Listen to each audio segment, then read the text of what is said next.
तो आज हम पढ़ने जा रहे हैं प्लांट किंगडम। तो हमने पहला चैप्टर पढ़ा लिविंग ऑर्गेनिज्म। लिविंग ऑर्गेनिज्म में हमने पढ़ा कि लाखों स्पीशीज 1.4 मिलियन स्पीशीज हमारे प्लेनेट में एग्जिस्टिंग है। अब उन 1.4 मिलियन स्पीशीज को एक एक करके पढ़ने में कितना टाइम लग जाएगा? तो वो टाइम इफिशिएंटली यूज हो और वो बराबर एक एक स्पीशीज समझ में आए। इस वजह से साइंटिस्ट ने उनको अलग अलग किंगडम, फाइलम या टैक्सेस, अपन ने पढ़ा था टैक्सोनॉमी में, कि अलग अलग ग्रुप्स में उनको कैटेगराइज करके रखा। तो हमने पढ़ा कि उसके आगे के चैप्टर में बायोलॉजिकल क्लासिफिकेशन वाले चैप्टर में हमने पढ़ा कि ये अलग अलग क्लासिफिकेशन कैसे इवॉल्व हुई, कैसे शुरुआत के जो क्लासिफिकेशन सिस्टम थे वो बिल्कुल प्रिमिटिव थे। वो ज्यादा कैरेक्टरिस्टिक्स नहीं लेते थे, वो ज्यादा कैरेक्टरिस्टिक पे डिपेंडेंट नहीं थे। लेकिन धीरे धीरे जैसे जैसे क्लासिफिकेशन सिस्टम्स इवॉल्व हुए तो उन्होंने नए नए फैक्टर्स को इंक्लूड करना चालू कर दिया। तो हमने पढ़ा बायोलॉजिकल क्लासिफिकेशन वाले चैप्टर में, बायोलॉजिकल क्लासिफिकेशन वाले चैप्टर में एनसीईआरटी में हमने पढ़ा अलग अलग, हमने पढ़ा किंगडम्स के बारे में। हमने पढ़ा किंगडम मोनेरा, हमने पढ़ा प्रोटिस्टा, हमने पढ़ा फिर फंजाई, हमने फिर देखा प्लांट और एनिमल। अब ये दिया था विटेकर ने। हमने पूरा चैप्टर पढ़ने के बाद हमने समरी निकाली कि विटेकर का जो 5 किंगडम क्लासिफिकेशन है वो कुछ इस प्रकार से था कि उसने, ये विटेकर नाम के साइंटिस्ट ने अपन को दिया 5 किंगडम क्लासिफिकेशन, ठीक है।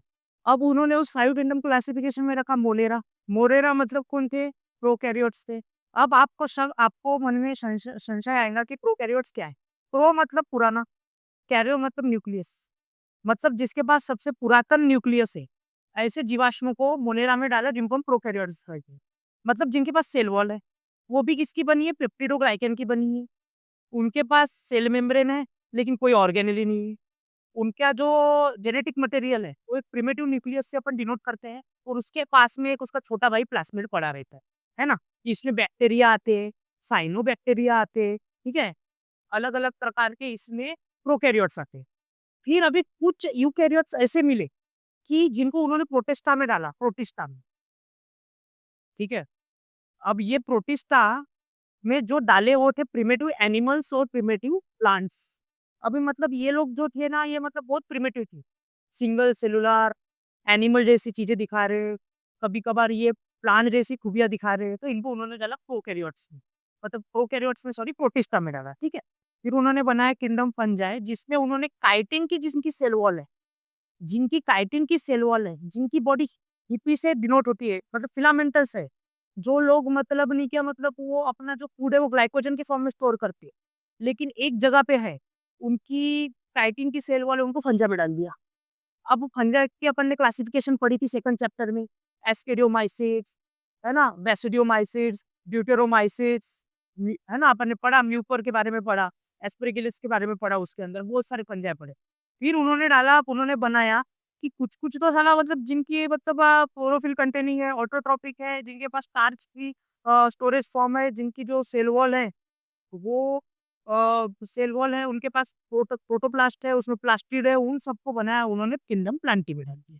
तो अभी एक किंगडम प्लांटी बनाया उन्होंने। और फिर जो मल्टी सेलुलर थे कुछ ऑर्गेनिज्म जो यूकैरियोट थे, जिनमें ग्लाइकोजन स्टोरेज हो रहा था, जिनमें मोटिलिटी, कॉम्प्लेक्स मोटिलिटी दिख रही थी, न्यूरोमस्कुलर इवोल्यूशन दिख रहा था, जिनमें कॉम्प्लेक्स ब्रीडिंग पैटर्न्स दिख रहे थे, उन सबको उन्होंने डाल दिया एनिमली, किंगडम एनिमलिया में डाल दिया उन्होंने, ठीक है। तो हमने ये मोटा-मोटा सेकंड चैप्टर एनसीईआरटी में पढ़ा था कि व्हिटेकर का क्लासिफिकेशन सबसे प्यारा क्लासिफिकेशन है, सबसे अच्छा क्लासिफिकेशन है, और उसने जो ये क्लासिफिकेशन किया, और नए क्लासिफिकेशन आए हैं अभी के ज़माने में, लेकिन मोटा-मोटी एनसीईआरटी बोलता है कि व्हिटेकर का क्लासिफिकेशन एक सबसे अच्छे क्लासिफिकेशंस में आता है। आजकल के साइंटिस्ट नए-नए तरीके के क्लासिफिकेशन को यूज़ करते हैं, जो हम इस नीट की जर्नी में आगे पढ़ते जाएँगे। ठीक है, तो अभी हमने पढ़ा कि कैसे मोनेरा प्रोकैरियोट्स के लिए, प्रोटिस्टा मतलब प्रिमिटिव यूकैरियोट्स, ये याद रखना, प्रिमिटिव यूकैरियोट्स के लिए। प्रिमिटिव यूकैरियोट्स, ये प्रोटिस्टा में डाल दिया, ठीक है। अब हम पढ़ने जा रहे हैं अगले चैप्टर में प्लांटी के बारे में। अब ये प्लांटी से शुरुआत करनी है अपन को, ठीक है। तो अभी प्लांटी से शुरुआत करेंगे अपन। तो अभी हम पढ़ेंगे किंगडम प्लांटी के बारे में, ठीक है। अब ये जो किंगडम प्लांटी है ना, अब ये किंगडम प्लांटी भी बड़ा कॉम्प्लेक्स है। इसमें भी प्रिमिटिव है कुछ ऑर्गेनिजम्स, इसमें भी इवोल्यूशन होती है, देखो। जो लिविंग ऑर्गेनिज्म है उसमें इवोल्यूशन कंटिन्यूअस और कॉम्प्लेक्शन आते रहता है, बढ़ते रहती है। चीजें, कहानी एक जगह पे टिकती नहीं है। जैसे अपने अपन लोगों का जीवन बदलते रहता है, रोज नई नई चीजें होती रहती है, कभी निराशा आती है, कभी खुशी आती है, कभी चिल आता है, कभी एडवेंचर आता है। उसी तरीके से ये अपने जीवाश्म की जिंदगी भी ऐसी रहती है। कोई भी जीवाश्म, कोई भी लिविंग ऑर्गेनिज्म अगर वो इवॉल्व नहीं हो रहा है, तो समझ लो लिविंग ऑर्गेनिज्म ही नहीं है। हर लिविंग ऑर्गेनिज्म इवॉल्व होता है। Evolution is the basic characteristic of any life form. कोई भी लाइफ फॉर्म वैसा का वैसे नहीं रहता।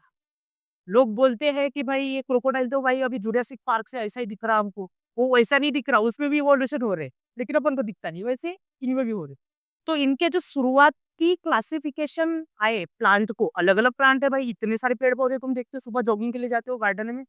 अभी इनके क्लासिफिकेशन सिस्टम जो बना है पहले, तो सबसे पहला जो आर्टिफिशियल है, जो सबसे पहले क्लासिफिकेशन सिस्टम थे, they were artificial classification system. They were artificial classification system, ठीक है। ये आर्टिफिशियल, अभी इनको आर्टिफिशियल क्यों बोल रहे हैं?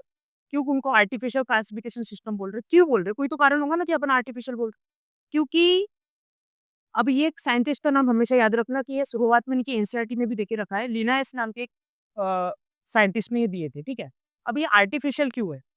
क्योंकि देखो, शुरुआत के जो साइंटिस्ट थे ना, उनको ये सब समझता ही नहीं था कि एम्ब्रियोलॉजी क्या होती है, ये प्लांट के अंदर के स्ट्रक्चर क्या होते हैं। तब वो नहीं, ऊपर ऊपर से देख के प्लांट को क्लासिफाई कर देते थे। They use to classify plants on the basis of habitat. इसके बेसिस पे पूरे के पूरे प्लांट्स को क्लासिफाई कर देते थे। They were based on vegetative characteristics. अब मैं बताता हूँ ये क्या है, अभी लिख रहा हूँ मैं, अभी लिखने के बाद बताता हूँ आपको क्या है। अभी वो ना वेजिटेटिव कैरेक्टरिस्टिक हैबिटेट कहाँ पे मिलते हैं, अभी उनका कलर क्या है, उनका शेप क्या है, उनके लीव्स का मतलब कितने नंबर लीव्स है, इनके बेसिस पे उन्होंने क्लासिफाई कर दिया। अब वो एक में एक से जुड़े हो या ना हो, उनसे उनको कोई मतलब नहीं था, उन्होंने सीधा क्लासिफाई कर दिया। अभी ये जो क्लासिफिकेशन थे ना, ये वेजिटेटिव कैरेक्टरिस्टिक पे डिपेंड थे। और एंड्रोशियम स्ट्रक्चर मतलब फूल का क्या स्ट्रक्चर है उनका हो गया। अभी ये क्लासिफिकेशन सिस्टम तो सबसे वाहियत क्लासिफिकेशन हो गया भाई। अभी क्या दो पौधे के मतलब एक जैसे पत्ते हो गए, तो क्या दोनों रिश्तेदार हो गए? मतलब अगर मतलब समझ लो कि अगर आपका चेहरा किसी आदमी के साथ मिल रहा है, तो क्या वो आपका रिश्तेदार बन जाता है? नहीं बन सकता। तो उसी हिसाब से तो वाहियत क्लासिफिकेशन सिस्टम था, कुछ भी बना के रख दिया वेजिटेटिव कैरेक्टरिस्टिक पे, एंड्रोशियम स्ट्रक्चर पे, फूल के स्ट्रक्चर पे। तो अभी ये तो यूज हो नहीं सकता था प्लांट किंगडम में। तो आगे क्या हुआ? आगे की एक कहानी है जो मैं आपको बताता हूँ। तो आगे क्या हुआ कि साइंटिस्ट ने और डीप जाना चालू किया, और डीप जाना चालू किया, और डीप डीप डीप गए। तो उन्होंने देख क्लासिफिकेशन में यूज किया कुछ टर्म जैसे कि अल्ट्रा स्ट्रक्चर, उन्होंने यूज किया एनाटॉमी का, उन्होंने यूज किया फाइटोकेमिस्ट्री का, उन्होंने यूज किया एम्ब्रियोलॉजी का। अभी ये सारी चीजें होती क्या है अपन पढ़ रहे हैं अभी, ठीक है। मैं बताता हूँ आपको ये सारी चीजें क्या होती है, ठीक है। अभी अल्ट्रा स्ट्रक्चर मतलब उसके अंदर घुस के देखा कि भाई इनके स्ट्रक्चर में क्या क्या डिफरेंस। और फिर देखा एनाटॉमी कैसी-कैसी है, जैसे ह्यूमन एनाटॉमी रहती है अपनी, बोन अलग, मसल अलग, वैसे उन्होंने प्लांट में जाके देखा भाई इनकी एनाटॉमी कैसी अलग है। इस पौधे की एनाटॉमी दूसरे से कैसे अलग है, मतलब इसके अंदर का जो मैटर है, वो दूसरे प्लांट के अंदर के मैटर से कैसा अलग है, और क्या ये किसी ग्रुप में कॉमन पैटर्न मिल रहा है। ये सब चीज़ों पे उन्होंने काम किया, तो उन्होंने अल्ट्रा स्ट्रक्चर और एनाटॉमी पे काम किया। अब बोलोगे फाइटोकेमिस्ट्री क्या है? फाइटोकेमिस्ट्री मतलब प्लांट्स के अंदर मिलने वाले केमिकल्स, उनका भी यूज़ करके उन्होंने एक क्लासिफिकेशन सिस्टम देने की कोशिश की। और फिर एम्ब्रियोलॉजी, एम्ब्रियोलॉजी मतलब क्या होता है, जब जाइगोट बनता है, तो जाइगोट के बाद उसमें जो डिविजन्स होती है उसे एम्ब्रियो बनता है। लेकिन क्या कोई ग्रुप ऑफ प्लांट्स अलग पैटर्न दिखा रहे हैं? क्या ग्रुप ऑफ प्लांट्स कुछ अलग पैटर्न दिखा रहे हैं? इसके भी बुनियाद पे उन्होंने क्लासिफिकेशन सिस्टम बनाया। अभी ये ज्यादा एक्सेप्टेबल था लोगों के लिए, क्योंकि इसमें समझ में आ रही थी कहानी कि यार साला कुछ तो कॉमन पैटर्न है इनमें, इवोल्यूशन में। तो अभी इन्होंने ये सारी चीजें यूज की कुछ साइंटिस्ट ने, उनके नाम एनसीईआरटी में देके रखे हैं। जॉर्ज बेंथम, इनके नाम देके रखे एनसीईआरटी में कि इन दो साइंटिस्ट ने सबसे पहले इन सारी चीजों का इस्तेमाल करके एक क्लासिफिकेशन सिस्टम देने की कोशिश की। लेकिन आगे जाके जब आगे आगे चीजें बढ़ी, तो टैक्सोनॉमी भी आपने पढ़ा था फर्स्ट चैप्टर में कि टैक्सोनॉमी क्या होता है। ये वो साइंटिफिक प्रोसेस जिससे हम अलग अलग लिविंग ऑर्गेनिजम्स को अलग अलग ग्रुप में बांटने की क्षमता रखते हैं, ताकि उनकी हम अलग अच्छे तरह से पढ़ाई कर पाए, उस प्रोसेस को हम टैक्सोनॉमी बोलते हैं, है ना। जैसे हम किसी भी स्कूल में अलग अलग बच्चों को अलग अलग क्लासरूम में बांटते हैं ताकि उनको पढ़ाया सके, उनको समझ सके। तो उसी तरीके से टैक्सोनॉमी होती है, हम अलग अलग ग्रुप में बांट देते हैं, एक एक ग्रुप को पढ़। तो अभी टैक्सोनॉमी में क्या हुआ कि सबसे पहले अभी अलग-अलग प्रकार की टैक्सोनॉमी एनसीईआरटी की किताब में आपको दे के रखी है। बहुत सारी टैक्सोनॉमीज़ होती है। तो एक न्यूमेरिकल टैक्सोनॉमी का एक टर्म देके रखा है, न्यूमेरिकल टैक्सोनॉमी। मैं आपको इनके बारे में बताता हूँ। ये न्यूमेरिकल टैक्सोनॉमी है, टैक्सोनॉमी। इसमें क्या किया है उन्होंने कंप्यूटर्स का यूज़ किया है न्यूमेरिकल टैक्सोनॉमी में। ये न्यूमेरिकल टैक्सोनॉमी में उन्होंने यूज़ किया कंप्यूटर्स का। मतलब एक-एक कैरेक्टर्स को उन्होंने कोड देके रखे हैं और उस कोड को उन्होंने डेटाबेस में डाल दिया। अब उस डेटाबेस में डालने की वजह से क्या होता है कि एक बारी में वो 1000 कैरेक्टरिस्टिक्स एक प्लांट की स्टडी कर पाते हैं। तो एक न्यूमेरिकल टैक्सोनॉमी का टर्म आया। फिर आया एक और टर्म साइटोटैक्सोनॉमी, साइटोटैक्सोनॉमी। अभी ये साइटोटैक्सोनॉमी क्या होता है भाई? ये क्या होता है भाई? ये साइटोटैक्सोनॉमी है। साइटो का मतलब क्या होता है वो पढ़ो। ये होता है क्रोमोसोम। साइटो का मतलब क्या होता है? क्रोमोसोम। क्रोमोसोम हमको पता है कि वो स्ट्रक्चर होता है न्यूक्लियस में जो जेनेटिक मटेरियल कैरी करता है। जेनेटिक मटेरियल मतलब वो इन्फॉर्मेशन जो एक पीढ़ी से दूसरी पीढ़ी में जाती है, वो जो जिस स्ट्रक्चर में मिलता है, सेल डिवीजन के टाइम में उसको अपन क्रोमोसोम बोलते हैं। अब क्रोमोसोम नंबर, क्रोमोसोम का बिहेवियर और पैटर्न इसके बेसिस पे जो टैक्सोनॉमी बनी उसको साइटोटैक्सोनॉमी बोलते हैं। अब ये साइटोटैक्सोनॉमी के बाद और एक आती है कीमोटैक्सोनॉमी। अभी कीमोटैक्सोनॉमी क्या होती है? प्लांट में केमिकल्स होते हैं अलग-अलग प्रकार। अब आप बोलोगे प्लांट्स में क्या केमिकल्स होते हैं भाई? जब आगे का आप चैप्टर पढ़ोगे मॉर्फोलॉजी का और एनाटॉमी का तो आप उसमें पढ़ोगे कि अलग-अलग प्लांट में ग्लाइकोसाइड्स, कुछ-कुछ प्लांट्स में स्पाइसेस रहती है, कुछ-कुछ प्लांट्स में अलग-अलग प्रकार के रेज़िन्स और डाइज़ मिलते हैं। तो ये जो प्रकार के प्लांट केमिकल्स हैं उनकी स्टडी की उन्होंने कीमोटैक्सोनॉमी में। अब सवाल पड़ता है कि इन सब की स्टडी क्यों करें भाई हम? क्योंकि देखो भाई हर बार नहीं क्या फॉसिल नहीं मिलते। जो आपके दिमाग में पड़ा रहता है ना कि अभी यार खोद देंगे, एक तो हड्डी मिल ही जाएँगी, एक तो पौधा मिल ही जाएगा, उससे हम पढ़ लेंगे। ऐसा हर बार नहीं होता, क्योंकि अगर ऐसा होता तो ये साइंटिस्ट लोग फावड़ा लेके नहीं क्या हर जगह पे खुदाई करते हुए मिलते तुमको तो, ऐसा होता नहीं। हर बार फॉसिल रहते नहीं। तो इस वजह से कुछ दिमाग लगा के उन्होंने टैक्सोनॉमी बनाई। डाटाबेस में डाल दिया तो न्यूमेरिकल, क्रोमोसोम की स्टडी की तो साइटो, केमिकल की तो कीमो। यहाँ पे तो कीमो से ही समझ में आ रहा है, इसमें ज़्यादा दिमाग लगाने की ज़रूरत नहीं पेपर में भी। ठीक है? कीमो लिखा है मतलब केमिकल होता है ना? अभी इससे उन्होंने क्या स्टडी किया? उन्होंने इससे स्टडी किया कि जो एक टैक्सा के मेंबर्स है, मतलब एक ग्रुप के जो मेंबर्स है, उनके कॉमन एंसेस्टर मतलब एक स्पेसिफिक फाइलम, एक स्पेसिफिक स्पीशीज, एक स्पेसिफिक जीनम के जो भी मेंबर्स है उनमें कॉमन पैटर्न है और क्या कॉमन पैटर्न एक कॉमन एंसेस्टर से आए।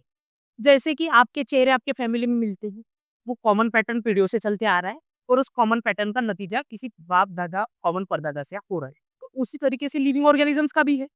तो अभी लिविंग ऑर्गेनिजम्स में यहाँ तक की स्टोरी समझ में आई तुमको कि कैसे-कैसे अपन ने किए।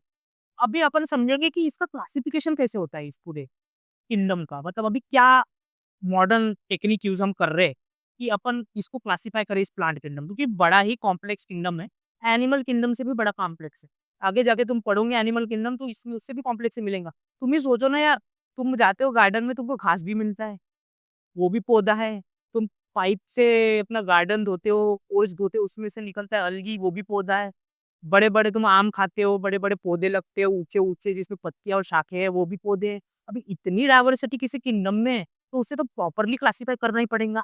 और इस क्लासिफिकेशन को जिसने अच्छे से समझ लिया, जो कॉमन पैटर्न अच्छे से समझ लिया, उसको चैप्टर आ जाएगा। मतलब ये चैप्टर इतना डिफिकल्ट चैप्टर नहीं है, लेकिन ये चैप्टर बेसिस बनाता है आपका प्लांट फिजियोलॉजी, प्लांट एनाटॉमी का और पूरे बॉटनी का।